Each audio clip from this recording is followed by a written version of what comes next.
بسم الله الرحمن الرحيم. لا خزمت فرمودي جمار ششين. السلام عليكم ورحمة الله وبركاته.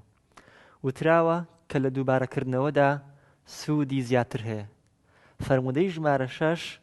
لما لواتاو ما نادا زور نزيك لواتاي فرمودي جمار بينج وبولا بكردنيش حتما آسانتر بي بو طالب علم برزان ئەمەوێت سەرنجتان ڕاکێشم بەلای فەزڵ و گەورەی ئەم باسەدا زیندووکردنەوەی سونەتی پێغەمبەر صلى الله عليه وسلم گەیاندنی فەرمایشتی پێغەمبەر صلى الله عليه وسلم ئەزانن ئەو کەسەی کە سونەتی پێغەمبەری خوا زیندوو دەکاتەوە لە شوێنی پێغەمبەری خوا کارەکات ئەگە پێغەمبەر صلى الله عليه وسلم ئەمڕۆ لە ژیان بوایە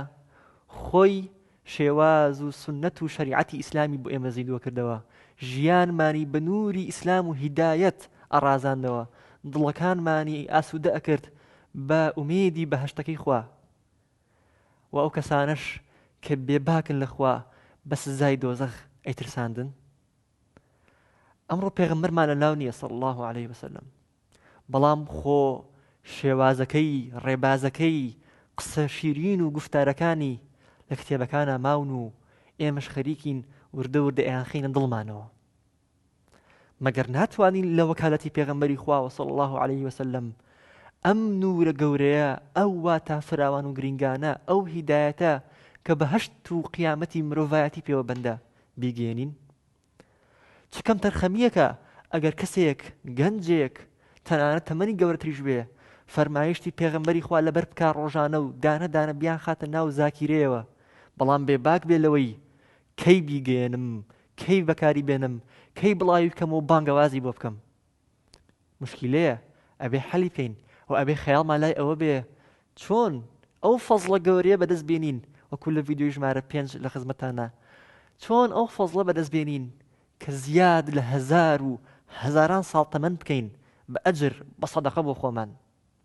ئەوەترێت لەیلەتول قەدر زۆر گەورەیە خێری هەزار مانگی هەیە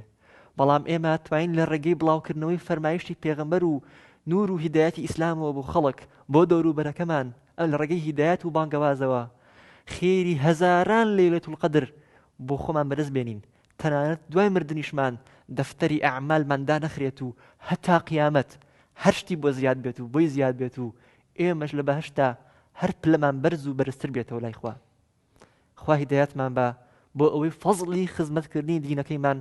بە شێوازی ڕاست و دروستی خۆی بەربکەوێت و ببینە خزمەتکاری ئەو ئاینە شیرینە کە خۆشگوزەرانی هەموو مرۆڤایەتی ئامانجێتی لە دنیا و قیامەتە.